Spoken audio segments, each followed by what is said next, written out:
आसंतु एबे आरंभ करिबा 2025 मसिया डिसेंबर मासरे कुंभ राशि मासिक राशिफल। कुंभ राशि राशि चक्रर एकादश राशि। यही राशि अधिपति हेले शनि महाग्रह और शनि महाग्रह यही राशि त्रिकोण अधिपति। जो समय रे रवि महाग्रह दशम रे भ्रमण करुथांती से समय रे शुभ फल मिले। दशम स्थान हैला कर्मस्थान।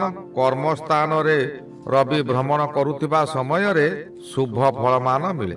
यही समय रे आपणकर विभिन्न दिगरु आयर बाट खोली जीव।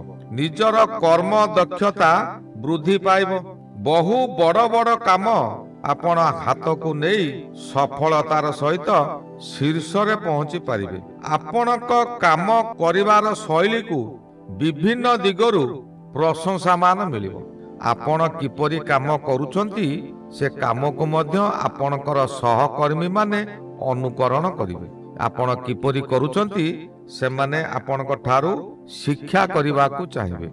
एही दशम रवि जेउ समय रे कर्मस्थान रे भ्रमण करती आपणकर कर्म रे मध्य उन्नति आसे। पूर्वरु आपण बहु कर्म हानि करिसंती। बहुत गुड़िए कर्म आपणकर हानि होइछि। आपण विचलित थिले किंतु एबे आपणकर से विचलित समय तुटी जीव। आपणकर दुर्भाग्य को पुणी सौभाग्य रे परिणत हेबो। जेउ माने चाकरी करिसंती तलिया कर्मचारी माने आपण को अपमानित करुथिले किंतु एबे से माने आपणकर प्रशंसा गान करिवे। एही समय रे आपणकर प्रमोशन हो जाई पारे। एही प्रमोशन बहु दिनरु होइथिला किंतु ताहा स्थगित होई रहि जाइथिला। ताहा एबे मिल जिवो। मासर 16 तारिख ठारू रवि महाग्रह एकादश को जिबे।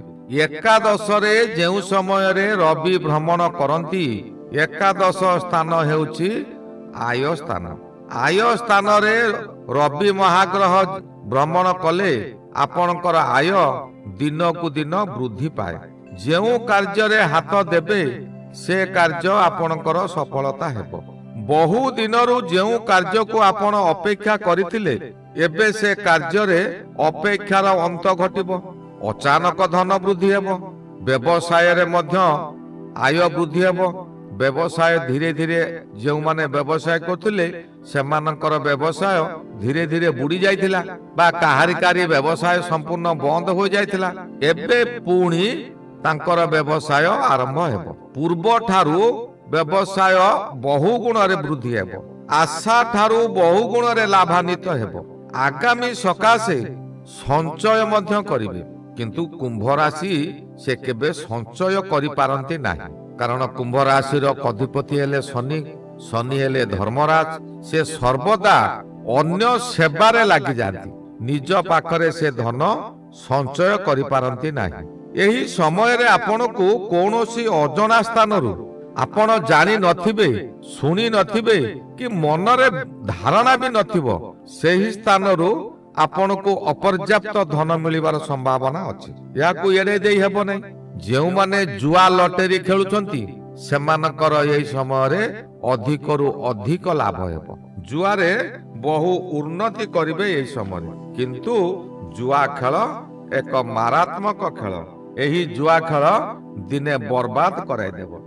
आपण मानको एही ठारे मु कहि रखुछि जेउ मानकर विवाह विलंब हेलानी बहु चेष्टा करी सेमानकर विवाह होई पारु नाही किंबा कौनसी ठारे आपण चाकरी करी मध्य हैरान हेउछंती। चाकरी सकाशे आपण बारंबार चेष्टा करी मध्य फेल हेउछंती। सेमानकर जन्म तारीख जन्म समय और जन्म स्थान निम्न रे जेउ मेल आईडी दिया जाइछि सेई मेल आईडी रे ताहा प्रेरण करंतु। आम्बे ताहा गणना करी आपण मानको जणाई देबो। मंगल महाग्रह मध्य एही समय रे एकादश रे भ्रमण करू अछंती। एकादश रे जेउ ग्रह भ्रमण करंतु से ग्रह शुभ फल दियंती। एकादश रे जेहेतु मंगल भ्रमण करूछंती या होची आय गृह।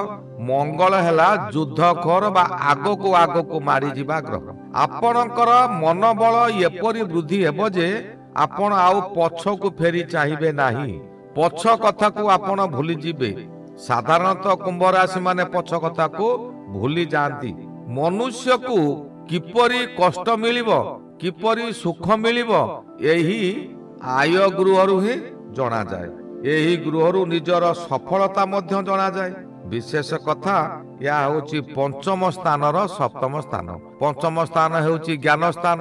एणु आपणक गृहरे आपणकर जायांकर बुद्धि बहुत वृद्धि होइजिबो। पूर्वरु तांकर जहा शरीर असुस्थ थिला एही समय सेमाने सुस्थ रे रहिबे। भूमिपुत्र मंगल जेउ समय रे आय गृह रे भ्रमण करंती ओ मंगल स्वर्णर अधिकारी होइतिबारु एही समय रे स्वर्ण अलंकार खरीदी करि पारंती। जमी बाड़ी मध्य खरीदी करि पारंती। नूतन गृह मध्य आरंभ करि पारंती। जौन सुख रे आपण एही समय मध्य खुशी रे रहिबे। विभिन्न दिगरु अर्थ लाभ हेबो। आपण को एही समय कौनसी नूतन कर्म मिलिबे। आपण पूर्वरु जेउ कर्म करुथिले से कर्म सहित अन्य किछि कर्म करिबा को आपण आगे जिबे। बहु संतान मानकर विवाह बहुत विलंब हेलानी। पिता माता माने बहु व्यतिव्यस्त हे पड़ुछंती किंतु संतानकर विवाह हे पारु नाही। एही समय रे मंगलर प्रतिकार कले बा मंगल ग्रह को शांति कले आपणकर गृह रे मांगलिक कार्य मध्य हेबो। संतान न हेउतिबा व्यक्ति माने एही समय रे संतान प्राप्ति मध्य करिवे। बुध महाग्रह मध्य एकादश रे भ्रमण करुछंती। एकादश रे जेउ समय रे बुध भ्रमण करंती से समय रे आपणकर खाली लाभ ही लाभ हेबो। आपण जहा किछि कर्म करंतु से कर्म रे आपनको लाभ मिलिबो।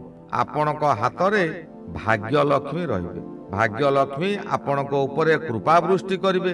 पूर्वरु जेउ राग रुषा जहा ऊपर थिला ताहा सबु भूली परिवार मध्य रे खुशीर लहरी खेली जीवो। अचानक केउठारु खुशी खबर पाई आपण मन रे आनंद हेबे। जे कोनोसी व्यवसाय कले मध्य आपण खाली लाभ ही लाभ करिवे। आपणकर जेउ पुराना शत्रु माने थिले से माने आपणक सहित मित्रता करिवे। शरीर सुस्थ रहिबो। स्वामी स्त्री एक मन एक प्राण होई आगो को मारी चलिबे। बुध ग्रह जेहेतु बुद्धिर ग्रह आपणकर एही समय रे उपस्थित बुद्धि प्रबल प्रबलतर हेबो। जे कोनोसी स्थान रे आपण जितापट नेबे। जदि कोनोसी प्रतियोगिता रे एही समय रे भाग नियंती तेबे प्रतियोगिता रे आपण सफलता पाइबे। एक नंबर हेबे ओ उपढौकन सम्मान पत्र मध्य पाइबे। एही बुध महाग्रह आमर हेउची पेटर अधिकार। पूर्वरु जेउ मानकर पेट रोग लागि रहुतिला सेमानकर एही समय रे पेट रोग मध्य भल होई जिवो। बृहस्पति महाग्रह डिसेंबर 5 तारिख थारु पंचम को बकरी हेउचंती। पंचम बृहस्पति एक शुभ फल दियंती।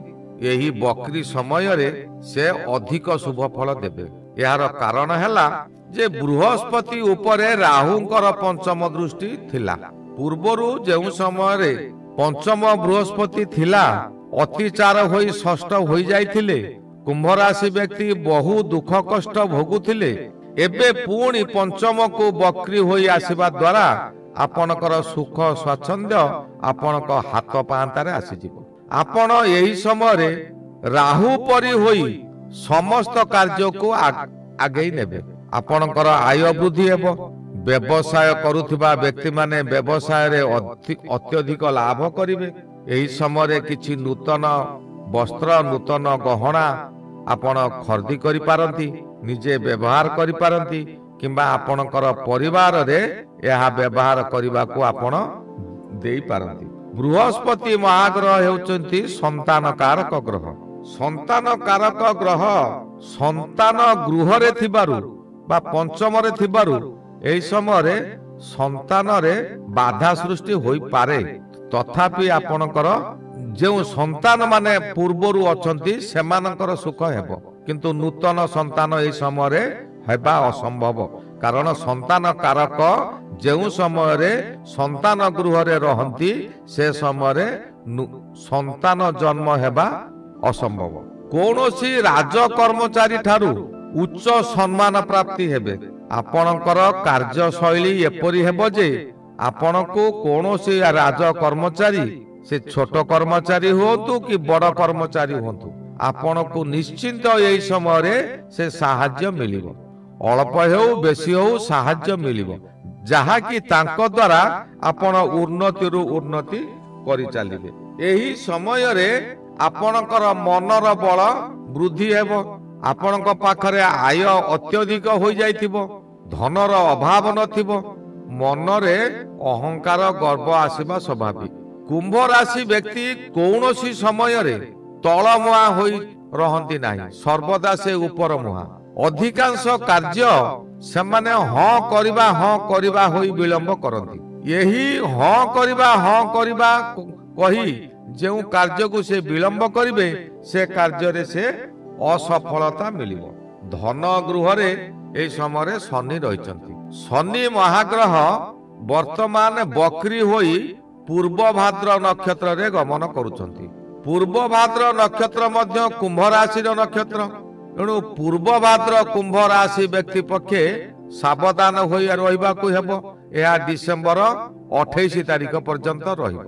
ଡିସେମ୍ବର 28 ତାରିଖ ଠାରୁ ଶନି ମାର୍ଗୀ ହୋଇଯିବେ। ଶନି ମାର୍ଗୀ ହେଲା ପରେ କୁମ୍ଭ ରାଶିର ବ୍ୟକ୍ତିମାନେ ଅଧିକରୁ ଅଧିକ ଲାଭବାନ ହେବେ। ତାଙ୍କର ପରିବାରରେ ଅସୁସ୍ଥତା ଲାଗି ରହିଥିଲା ତାହା ସୁସ୍ଥ ମଧ୍ୟ ହେବ। ଯେଉଁଠି ଡାକ୍ତର ପାରୁନଥିଲେ ଯେଉଁ ବେମାରକୁ, ଯେଉଁଠାରେ ହଜାର ହଜାର ଟଙ୍କା ଖର୍ଚ୍ଚ କରି ମଧ୍ୟ ସେ ରୋଗ ଭଲ ହେଇପାରୁନଥିଲା, ସାମାନ୍ୟ ଦୁବ ଘାସଟିରେ ମଧ୍ୟ ତାଙ୍କର ରୋଗ ଭଲ ହୋଇଯିବ। କିନ୍ତୁ କେତୁ ମହାଗ୍ରହ ସପ୍ତମରେ ରହି ଜାୟାଙ୍କର ଶରୀରକୁ ଟିକେ ଅସୁସ୍ଥ କରିବେ। ରାହୁ କିନ୍ତୁ ଜନ୍ମରେ ଅଛନ୍ତି ବା କୁମ୍ଭ ରାଶିରେ ଅଛନ୍ତି। କୁମ୍ଭ ରାଶିରେ ରାହୁ ଥିବା ସମୟରେ ଅଶୁଭ କାମ କରନ୍ତି ସତ, କିନ୍ତୁ ରାହୁ ହେଉଛି ବଳବାନ ଗ୍ରହ। ଆପଣଙ୍କୁ କୌଣସି କାମରେ ସେ ପଛକୁ ହଟେଇ ଦେବେ ନାହିଁ। ଆପଣ କିନ୍ତୁ ସତର୍କରେ ଥାଆନ୍ତୁ। ଏହି ଗଲା 2025 ମସିହା ଡିସେମ୍ବର ମାସରେ କୁମ୍ଭ ରାଶିର ମାସିକ ରାଶିଫଳ। ଶ୍ରୀ ଗୁରୁ ବ୍ରହ୍ମ ମହିମା ଆଲେଖ ଶରଣ। ଶ୍ରୀ ଗୁରୁ ବ୍ରହ୍ମ ମହିମା ଆଲେଖ ଶରଣ। ଶ୍ରୀ ଗୁରୁ ବ୍ରହ୍ମ ମହିମା ଆଲେଖ ଶରଣ।